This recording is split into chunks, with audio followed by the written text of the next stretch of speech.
약 2달 동안 주기도문 말씀을 수요 예배 시간을 통해서 전하고 또 함께 들었던 것 같습니다. 여러분, 기도는 시작이 중요하죠? 정말 중요해요. 내가 누구에게 이 기도를 드리고 있는 건지, 아버지, 우리들의 아버지, 그러나 육신의 아버지와 다른 하늘의 아버지께 기도합니다. 기도할 때에 우리의 기도를 들으시고 내 기도의 목표인, 내 기도의 방향인 하나님을 잊지 않는 건 너무 중요하죠. 자, 이 주기도문은 마치 십계명처럼 우리에게 하나님에 대한 세 가지 기도, 또 우리에 대한 3가지 기도를 예수님께서 균형 잡힌 기도를 가르쳐 주셨어요. 그래서 하나님의 이름을 위해서, 그분의 나라를 위해서, 또 하나님의 뜻을 위해서 기도하라고 하셨고, 이제 우리를 위해서는, 우리의 육체를 위해선 일용할 양식을, 우리의 영혼을 위해선 용서를, 그리고 우리의 한계를 아시기 때문에 우리의 구원을 위해서 기도하라고 하셨습니다.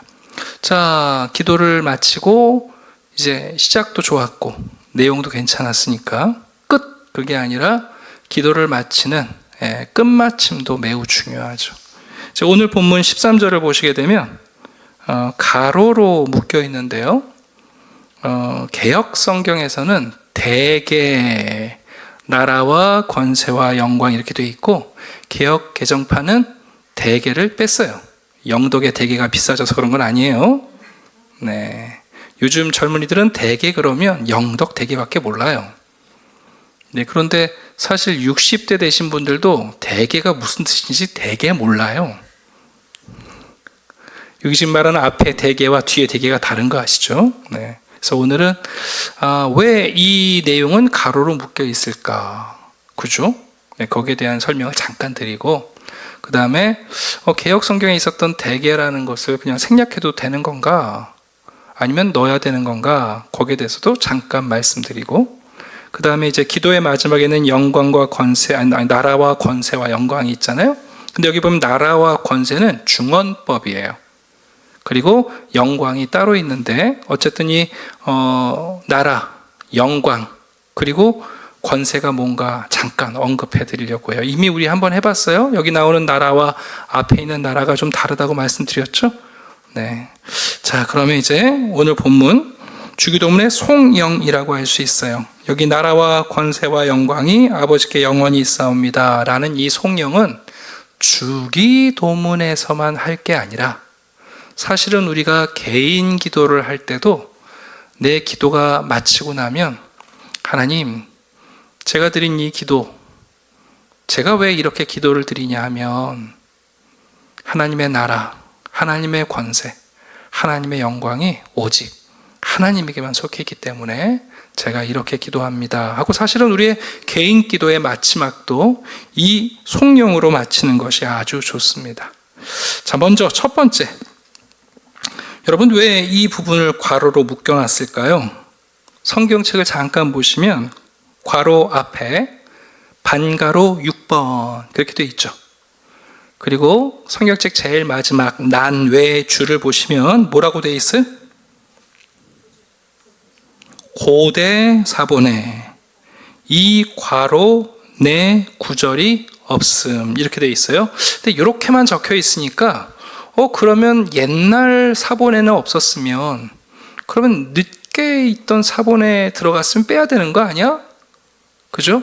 왜냐면 옛날 게 더 오리지널하다고, 더 권위가 있다고 생각할 수 있잖아요. 그래서 그런 오해가 좀 있을 수 있어요. 그래서 이 난해주의 설명은 충분한 설명이 아니에요. 제가 잠깐 이제 소개를 좀 해드리려고 하는데, 혹시 천주교 가서 예배 드려 보신 적 있으세요? 천주교인들은 주기도문을 암송할 때 악에서 구하시옵소서 하고 끝납니다. 우리가 하는 이 괄호 부분을 카톨릭에서는 하지 않아요. 네. 왜 그런가? 이제 신약 성경이 사본들이 많이 있는데 대략 9만 개의 사본이 있어요. 9만 개.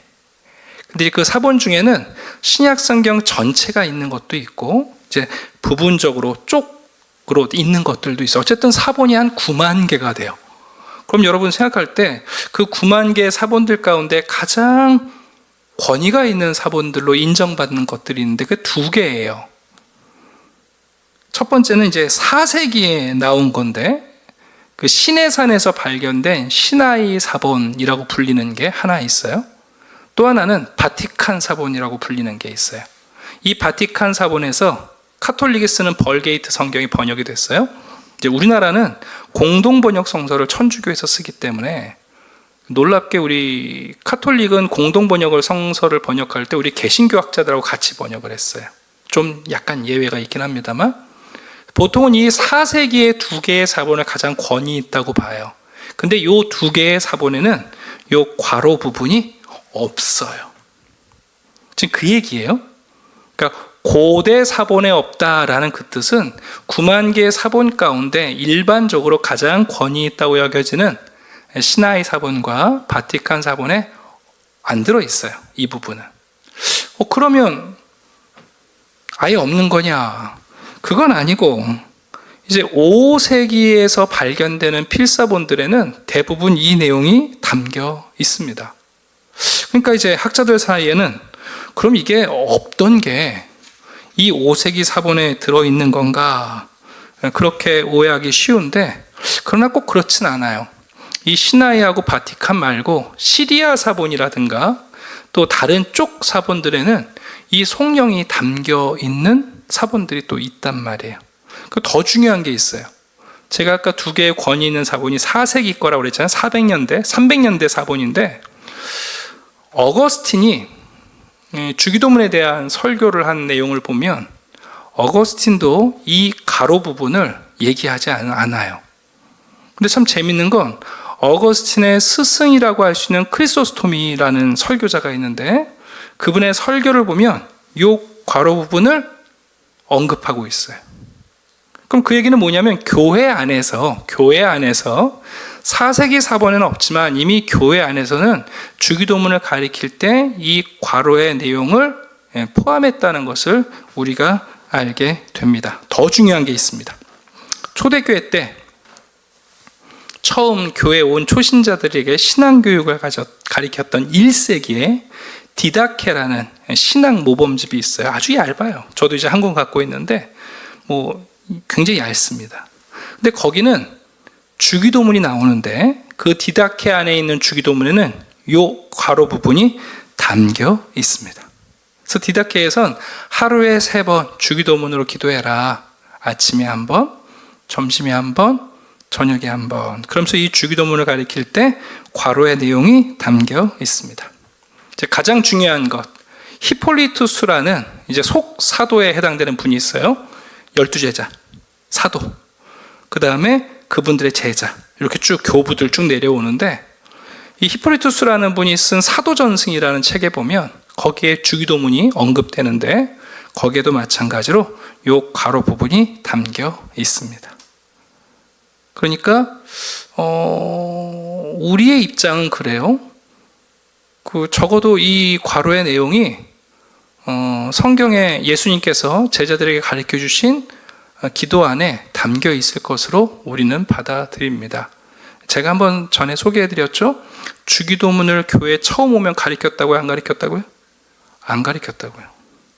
심지어 주기도문이란 말도 안 했어요. 되게 재밌는 기록을 제가 하나 읽어드릴게요. 아까 말씀드린 그 히폴리투스의 사도전승에 보면 이 주기도문을 테세라라는 은어로 불렀어요. 그 은어가 뭐냐면 흰돌이란 뜻이에요. 우리 한번 요한계시록 2장 17절을 가보겠습니다. 요한계시록 2장 17절.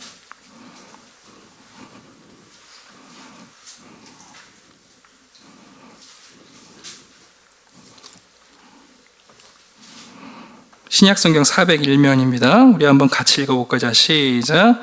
귀 있는 자는 성령이 교회들에게 하시는 말씀을 들을지어다.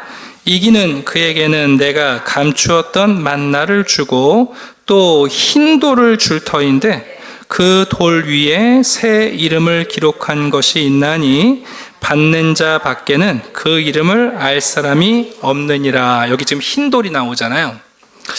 야, 이 흰 돌이 뭐냐? 대략 4가지 정도로 이해가 돼요. 첫 번째는 예전에 재판을 하면 억울하게 소송에 걸린 사람이 이제 무죄 확정을 받게 되면 그에게 너는 결백하다, 그런 의미로 흰 돌을 줬어요. 네. 그러니까 그런 면에서 여기 나와 있는 흰 돌을 생각하면 예수 그리스도 안에서 믿음으로 하나님을 따랐던 사람들, 그들에게는 하나님이 우리의 죄 용서를 하신다, 그런 무죄의 증거를 주신다, 그런 의미가 있겠죠. 또 그런가 하면 예전 고대 올림픽 같은 데서 우승을 하면 하얀 돌에 그 사람의 이름을 새겨서 주기도 했어요. 또 그것도 여기에 나와 있는 것과 또 해당이 돼요. 그런가 하면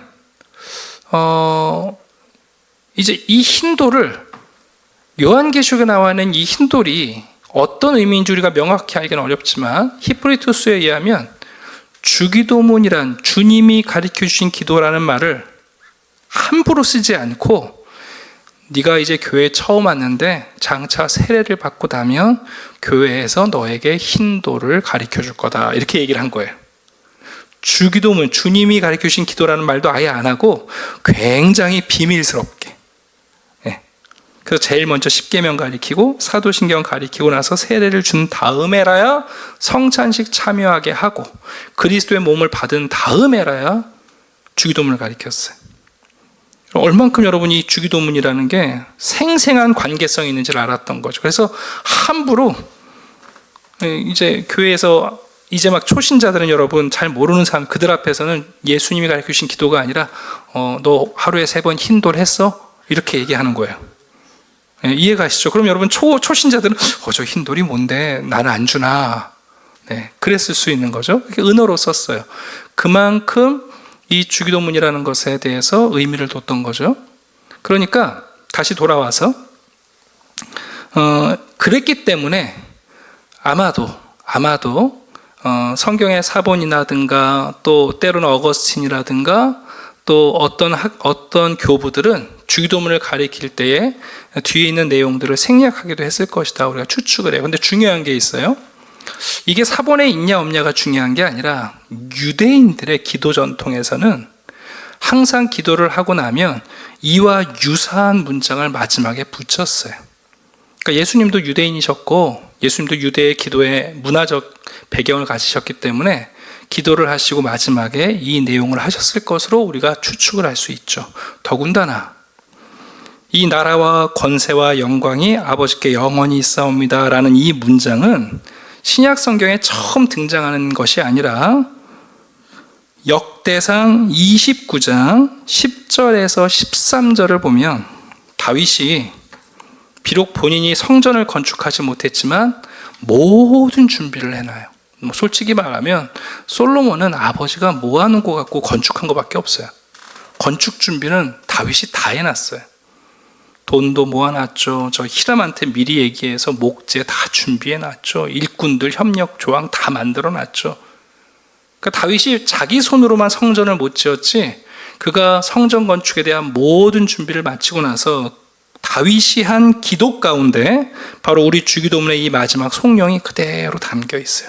제가 좀 읽어드릴게요. 천천히 들어보세요. 다윗이 온 회중 앞에서 여호와를 송축하여 이르되 우리 조상 이스라엘의 하나님 여호와여, 주는 영원부터 영원까지 송축을 받으시옵소서. 무슨 내용이에요? 영원히 있사옵나이다, 그 얘기예요. 여호와여, 위대하심과 권능과 영광과 승리와 위엄이 다 주께 속하였나니. 다윗이 말하는 거죠. 나라와 권세와 영광이 주님께 속해 있습니다. 천지에 있는 것이 다 주의 것이로소이다. 여호와여, 주권도 주께 속하였사오니 주는 높으사 만물의 머리이심이니이다. 부와 귀가 주께로부터 말미암고 또 주는 만물의 주제가 되사 손에 권세와 능력이 있사오니 모든 사람을 크게 하심과 강하게 하심이 주의 손에 있나이다. 우리 하나님이여 이제 우리가 주께 감사하오며 주의 영화로운 이름을 찬양하나이다. 그러니까 이 다윗의 기도들은 마치 주기도문을 거꾸로 하는 것 같아요. 그죠? 나라와 권세와 영광을 송축하고 영원히 주님에게 있습니다고 제일 마지막에 주님의 영화로운 이름을 찬양합니다 하고 마쳐요. 그러니까 이 내용이 원본에 있냐 없냐 그거 따질 필요가 없어요. 그죠? 왜냐하면 이 고백 자체가 다윗이 드렸던 기도요, 유대인들이 했던 송영이요, 우리 예수님께서도 기도를 하시고 이 송영으로 마치셨음이 분명해요. 그래서 우리는 주기도문을 하고 마지막에 이 송영으로 기도를 끝마칩니다. 자, 칼빈이 기독교 강요 3장에 이 주기도문에 대해서 이렇게 요약했어요. 좀 중요하니까 제가 읽어드리겠습니다. 또한 우리가 그렇게 담대히 구해야 하며 구한 것을 받으리라고 그렇게 확신해야 하는 이유가 추가된다. 라틴어 역본에는 남아있지 않을지라도 이 송영, 즉 나라와 권세와 영광이 아버지께 영원히 있사옵니다 는 이 위치에 아주 어울림으로 생략해서는 안 된다. 이는 우리 믿음을 위한 단호하고도 잔잔한 안식이다. 우리의 가치에 따라 우리 기도가 하나님 마음에 든다면 누가 감히 하나님 존전에서 입술을 들썩일 수나 있겠는가? 우리 상태가 아무리 비참하더라도 만물 중 가장 보잘것 없더라도 칭찬받을 만한 것이 전혀 없더라도 그래도 우리에게는 기도할 이유가 없지 않고 확신을 빼앗기지 않으니 나라와 권세와 영광이 절대 우리 아버지에게 강탈될 수 없는 까닭이다. 그래서 칼빈 선생님께서, 목사님께서 이 주기도문이 라틴어 성경에는 없지만 그러나 우리가 기도를 마칠 때 이 송영을 하는 것은 가장 적절하다 그랬어요. 그래서 우리 성도 여러분들 주기도문하고 마지막에 주문처럼 읽어버리지 마시고 심지어 여러분의 개인 기도를 하시고 마칠 때도 나라와 권세와 영광이 아버지께 영원히 있습니다 하고 우리가 이 송영을 드리는 것은 매우 귀한 우리의 신앙 정통입니다. 자, 이제 한 가지 더. 아까 말씀드린 대로 개역 성경에는 여기 대개가 들어있었단 말이에요. 대개. 네. 저도 어렸을 때 이 주기도문을 외우면서 전선생님이 안 가르쳐 주더라고요. 대개가 무슨 뜻인지. 그래서 그냥 대개, 뭐 대충 이런 생각을 했던 적이 있어요. 실제로 헬라어 원문에는 호티라는 접속사가 들어있어요. 이 접속사는 왜냐하면 그런 뜻이에요. 그러니까 하나님의 이름, 하나님의 나라, 하나님의 뜻을 구하고 우리의 육신을 위한 일용할 양식, 우리의 영혼을 위한 용서, 그리고 우리의 가장 막강한 대적들 앞에서 우리가 아무것도 할 수 없을 때 하나님의 구원을 기대하면서 내가 왜 이렇게 기도하는가? 내가 왜 이런 것들을 하나님께 구하는가? 왜냐하면 이런 뜻이 대개예요. 근데 본래 대개라는 말은 한자어거든요. 이 대자가 보자기 대자예요. 개자는 문을 가리켜요. 그러니까 여러분 문을 감싸는 보자기면 얼마나 크겠어요? 쉽게 말하면 대개라는 한자 말은 이 모든 기도를 이 보자기에 쌉니다 그런 뜻이에요. 이해가시죠? 그러니까 내가 이렇게 기도하는 이유, 이 기도를 이 보자기 안에 담아서 하나님께 올려드리는 거죠. 일종의 주기도문의 그릇 같은 거예요. 네. 내가 하나님의 이름을 나를 위해서 이렇게 이런 것들을 구하는 이유, 그리고 이 모든 기도를 여기에 담아서 하나님께 올립니다. 그게 이제 대개의 뜻이고 헬라어의 호티인데 뭐 이제는 개정판에 없으니까 뭐 안 해도 무방하지만 그럴지라도 그 의미는 우리가 기억해야 돼요. 아, 이 마지막 송영이 주기도문을 담는 그릇이겠구나. 이해가시죠? 그러니까 우리도 개인 기도를 하고 나서 하나님, 제가 이런 것을 구하고 하나님께 구하고 있고 담대하게 구하는 이유는 나라와 권세와 영광이 오직 하나님에게만 속해 있기 때문입니다. 하고 나의 기도를 하나님의 영광 가운데 담아서 올려드리는 겁니다. 참 귀한 거예요. 이 의미를 알고 나면. 그래서 오늘 이 두 가지 내용을 전했는데 벌써 시간이 됐네요. 네, 그래서 오늘은 더 나가면 안 될 것 같아요. 왜냐하면 한참 더 가야 되는데 시간이 얼마 없어요.